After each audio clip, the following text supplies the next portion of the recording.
Meu irmão, minha irmã, que a paz de Deus esteja dentro do vosso coração.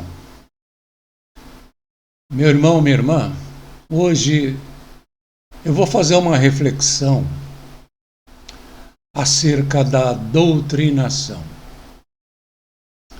Eu tive assim tanto tempo dentro da congregação cristã no Brasil,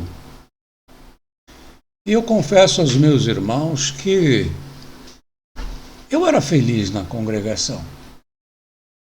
Eu não conhecia outras realidades. Eu não sabia como que era viver fora de um ambiente de culto, fora de um ambiente religioso. E eu aprendi na minha criação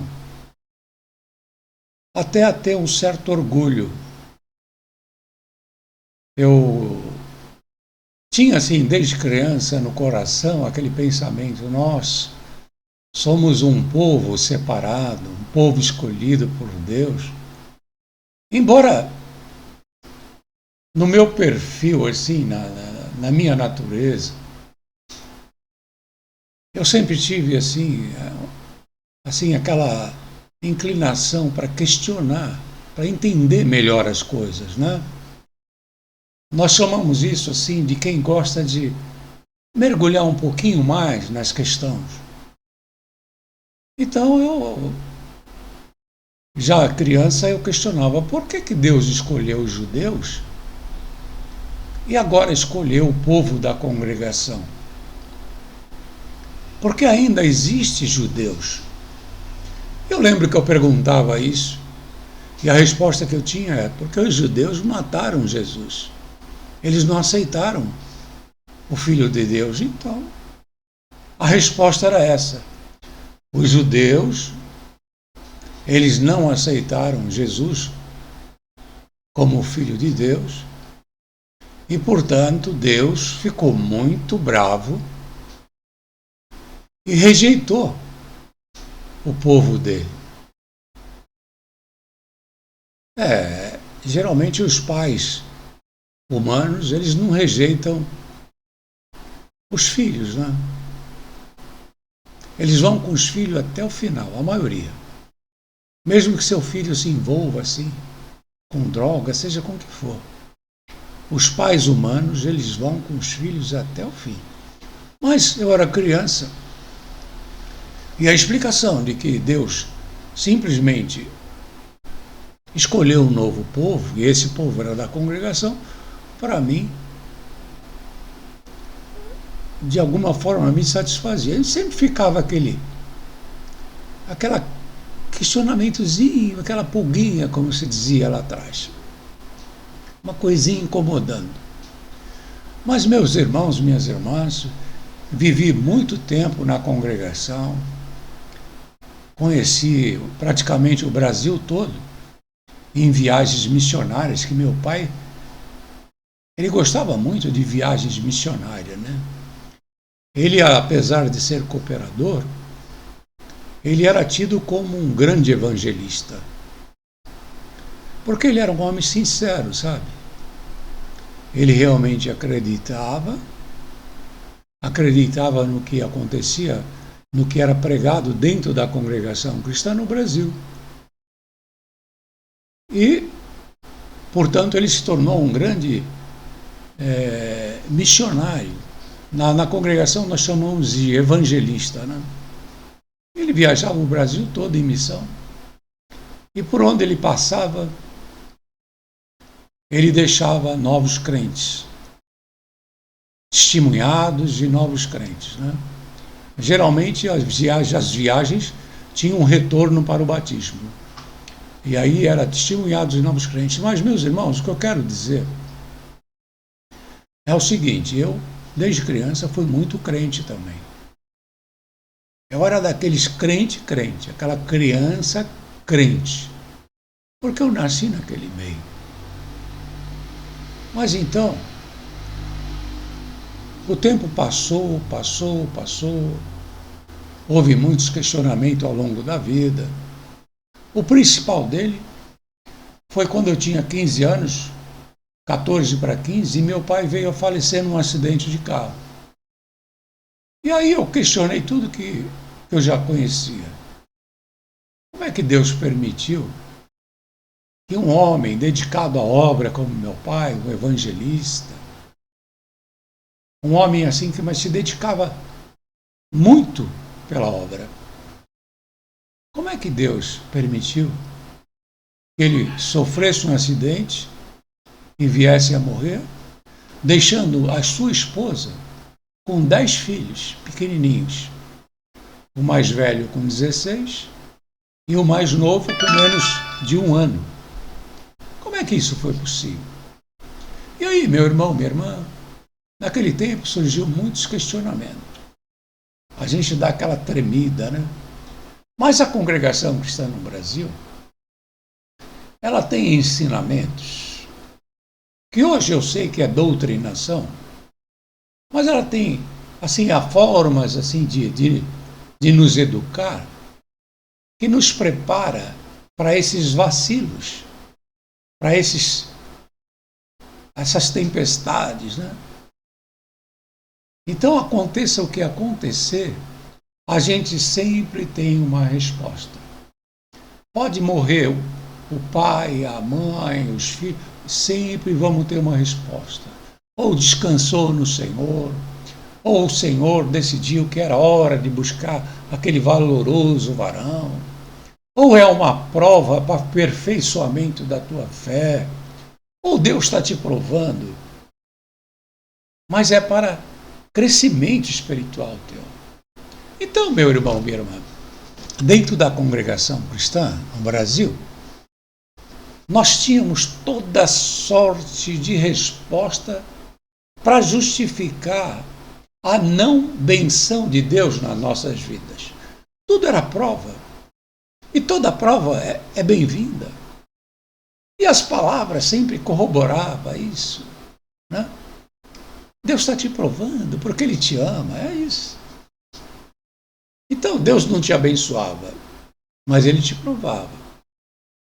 Porque o filho que Ele ama, Ele corrige. Então sempre tinha assim um condicionamento, assim, uma doutrinação psicológica para impedir que você enxergasse realmente o que estava acontecendo. Para você olhar a tua mão direita e esquerda e saber discernir. Para você saber que quando a coisa está indo mal, está indo mal. E quando está indo bem, está indo bem. Mas, meu irmão, minha irmã, o vídeo hoje é sobre doutrinação. E o que é uma doutrinação? Essa é a questão. Antes de gravar esse vídeo, eu fui buscar algum texto na internet que fala sobre doutrinação. E eu vou ler aqui para os meus irmãos, primeiramente, num dicionário, né? Diz assim: doutrinação é o processo de incutir ideias, implantar ideias na mente da pessoa, atitudes, estratégias cognitivas ou uma metodologia profissional. Muitas vezes é distinta da educação pelo fato de que se espera que a pessoa doutrinada não questione ou analise criticamente a doutrina que está sendo ensinada. Essa é a grande questão. Uma doutrinação, ela tem essa característica. Ela espera que a pessoa doutrinada não questione ou analise criticamente. O que é analisar criticamente, né? Nós sabemos que hoje qualquer pessoa que fale contrário à congregação no YouTube, ele é chamado de crítico. Então virou até um palavrão. Ah, você é crítico. Quem sai da CCB vira crítico. Mas as pessoas falam isso debaixo de uma doutrinação. Elas falam isso achando que é mal, que é quase uma doença ser crítico, né?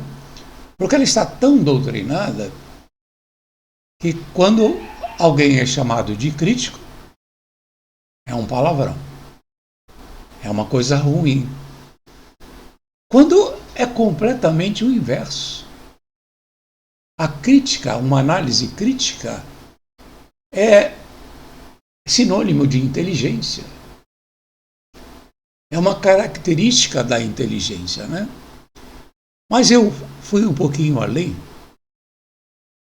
e peguei mais um trechinho de um texto assim. A mente doutrinada é resultado de um processo de influência social. Ou seja, a influência social é aquilo que te influencia quando você vive dentro de uma sociedade. E nós, da congregação cristã no Brasil, pouco nos relacionávamos com pessoas de fora. A gente vivia o tempo todo no meio da Irmandade e nos cultos. Então, você sofria influência o tempo todo, né, do seu convívio social. E aqui nesse texto diz assim: a mente doutrinada é resultado de um processo de influência social onde indivíduos são expostos a um conjunto de ideias e valores específicos, geralmente por meio de instituições como religião, também política, educação ou grupos sociais. Essas ideias são transmitidas repetidamente e, com o tempo, são internalizadas pelo indivíduo, levando à formação de uma mentalidade rígida e inflexível. Prestem atenção nessas palavras. Mentalidade rígida e inflexível. Isso é uma característica do fanatismo. Uma pessoa com a mente doutrinada tende a aceitar e seguir cegamente as diretrizes e preceitos estabelecidos pelo grupo a qual pertence, sem questionar ou analisar criticamente essas informações. Isso pode resultar em uma redução da capacidade de pensamento independente e em uma maior suscetibilidade a manipulações e controles externos. Meu irmão, minha irmã, essas palavras, elas dizem exatamente o que é uma doutrinação, e elas descrevem de forma assim clara, direta, o que acontece e aconteceu comigo dentro da congregação. Alguns irmãos que estão hoje com a mente ainda rígida e inflexível, fruto da doutrinação que sofreu, assim como eu levei tanto tempo para conseguir flexibilizar a minha mente. Eu levei tanto tempo, meus irmãos, minhas irmãs, a conseguir ter novamente, a reconquistar, né, a minha capacidade de ver outras possibilidades, de enxergar assim com mais amplitude, porque nós somos ensinados a olhar só para aquilo, a ser doutrinados e não questionar. Nunca questionar. E como que isso acontecia? Desde pequenininho, meus irmãos, minhas irmãs, ainda neném, isso tudo é assim como um ritual. Isso tem assim um poder de influência nas crianças que estão crescendo. Na criança de 5, de 7, de 10, de 11, de 12. Então, já desde pequenininho, os pais levam o neném na frente, assim, na hora do recitativo, para recitar. E ali você já vai aprendendo a se submeter à autoridade do auxiliar de jovens. Você é criança, você respeita os teus pais. Mas na congregação, desde criancinha, você já começa a respeitar o seu auxiliar de jovens. E depois você vai crescendo, muda o auxiliar de jovens. mas você continua respeitando. E ele vai te dando tarefas para você fazer, sempre repetindo. Aquele ritual, ele é repetitivo. O culto de jovens é uma das melhores ferramentas de doutrinação que a congregação tem. Isso não é uma coisa impensada, não, meu irmão, minha irmã. Por trás dessa doutrinação, tem pessoas muito inteligentes que sabem o que estão fazendo. E a criança vai ali aprendendo a respeitar aquele clérigo, né? O ministério da igreja, né? A partir do auxiliar de jovens. Então ele vai lá, ele se constrange, ele fica com vergonha de falar errado. A princípio, ele fica com vergonha, assim, mas ele tem que recitar aquilo que o auxiliar de jovens está falando nas costas dele. Olha, fala isso. E ele, como um robozinho, ele olha para a igreja assim, cheio de vergonha, mas ele acaba ficando feliz quando ele consegue não errar, não gaguejar. Meu irmão, minha irmã, eu passei por isso tudo. Eu vivi isso. Só que eu não vivia simplesmente como um bezerrinho. Eu prestava atenção. Eu gostava assim de prestar muito atenção nessas coisas. E aí quando a gente conseguia recitar, a gente ficava feliz. E ali você ia se condicionando. E você falava com as outras crianças, puxa, eu consegui falar. Eu não errei, eu não gaguejei. E a gente ria daqueles que gaguejavam, que não conseguiam ouvir. Era normal. Então, meu irmão, minha irmã, de alguma forma ali você sofria o bullying. E era natural. E o cooperador de jovens não falava nada contra isso, não. Ele falava para quem sofria o bullying, se esforça, presta mais atenção. E ali a doutrinação, depois você aprendia a ler, você recebia aquilo, você ficava ali mas beirava o desespero no banco assim, lendo aquilo, porque às vezes a gente levava para casa no mesmo culto, para poder decorar em casa. E nossos pais ficavam em cima, olha, decora, não vai fazer feio lá na igreja. Ah, meu irmão, minha irmã, não me estendendo muito nesse processo, mas era a doutrinação. Se vocês soubessem o efeito psicológico que isso tem sobre a formação de uma criança, e ali você vai sendo doutrinado a respeitar, a se submeter, a não questionar. Ai de quem questiona. Mas, meu irmão, minha irmã, isso ia também na hora da oração, onde você tinha um auxiliar de jovens atrás de você te vigiando.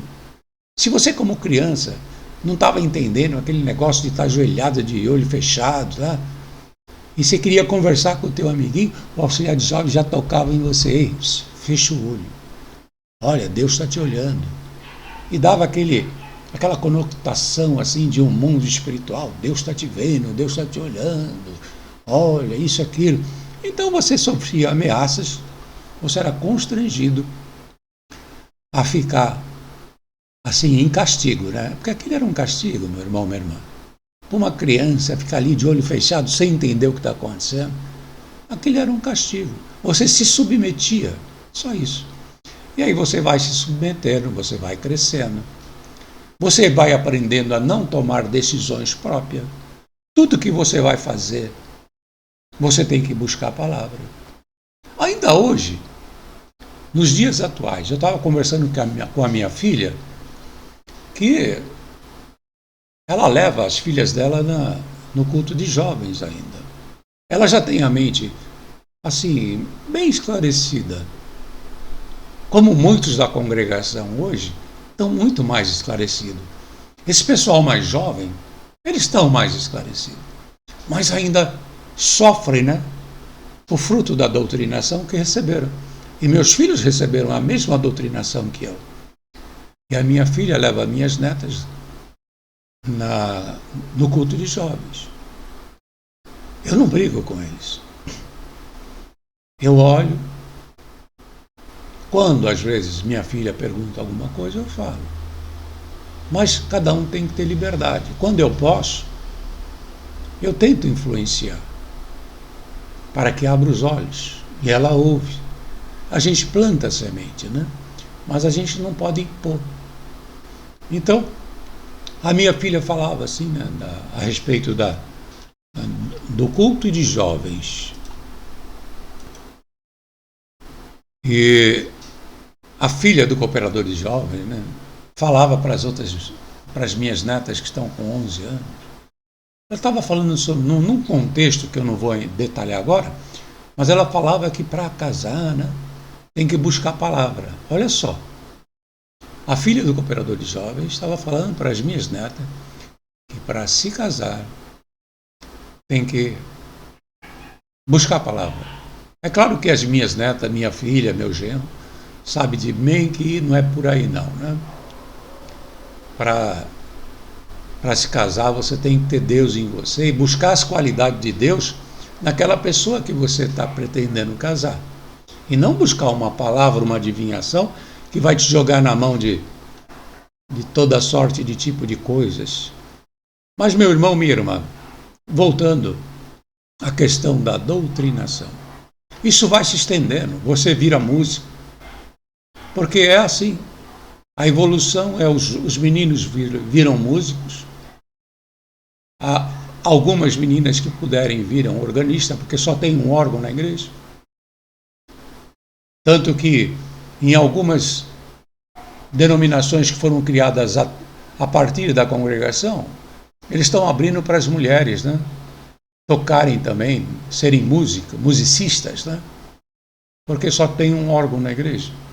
Mas a questão é que ali você se submete às aulas, se submete ao encarregado, e você se submete ao cooperador, você se submete ao ancião, você se submete aos ensinamentos da igreja, você se submete de tanta forma, tanto jeito. E a congregação, na sua doutrinação preparada, qualquer ideia contrária à doutrina, porque se fala doutrina descaradamente, é uma doutrinação, então se fala a doutrina, eles chamam a doutrina cristã, mas não é, a doutrina da CCB. Qualquer palavra, qualquer ideia contrária, o clichê da congregação, dessa doutrinação é: o inimigo, ele anda ao teu derredor para te derrubar, para te tirar da graça. Meu irmão, minha irmã, na doutrinação que a gente recebe, a gente crê que Jesus abandonou todo mundo. Olha que maldade de Jesus. Abandonou todo mundo e escolheu só a congregação cristã no Brasil para entregar para eles, para entregar para nós, né, da congregação, a graça. Opa, caiu o microfone aqui. Mas entregou para a congregação, assim, de papel passado, registrado em cartório, mas no cartório do céu, que o povo da congregação é o povo eleito para a salvação. Meu irmão, minha irmã, alguém pode negar isso, mas eu sou cria da congregação. Eu não estou agora congregando após a pandemia, mas eu sou cria da congregação. Eu sou todo congregação. Eu sei tudo o que acontece lá. Eu sei tudo como aconteceu. Não tem nada da congregação que me passe despercebido, ainda mais agora, que eu estou com a visão extremamente ampla. Extremamente ampla. Eu vou dizer aos meus irmãos e minhas irmãs, meu sonho é que a liderança da congregação abrisse os olhos para a verdade e libertasse esse povo, libertasse da doutrinação e entregasse eles para a verdadeira doutrina de Cristo, que não é separatista, não é fanática, mas que anda pelo mundo para levar a paz, a alegria e a felicidade. Que um povo que tivesse o compromisso de abraçar a todos, fazer o bem a todos, e aonde chegar, começando da sua casa, Porque se tem uma coisa que eu sei, meu irmão, minha irmã, é que as famílias da congregação são infelizes. Porque o marido finge ser um grande servo de Deus na igreja. A esposa, aquela cara serva de Deus, na igreja. Mas nas suas casas, eles ficam perdidos o dia todo, vivendo as suas misérias sem ter preparo para viver o mundo. Sem ter preparo. Tudo é, Senhor Jesus, cobre-me com teu sangue, Senhor, me ajuda. Tudo corre lá para a oração como uma criancinha. Oh, meu Deus, me socorre aqui, me socorre ali.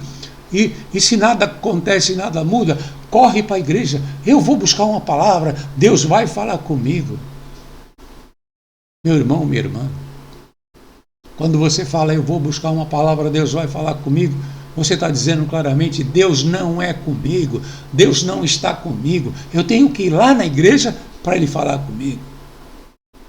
Mas são tantas coisas erradas que a doutrinação traz.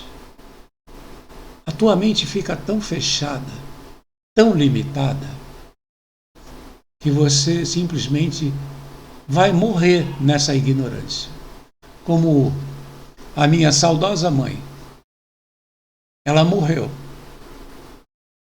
Quando morreu, o irmão falou no funeral, um outro irmão fez o funeral, e falou, olha, combateu, aquele clichê, combateu o bom combate, guardou a fé, né?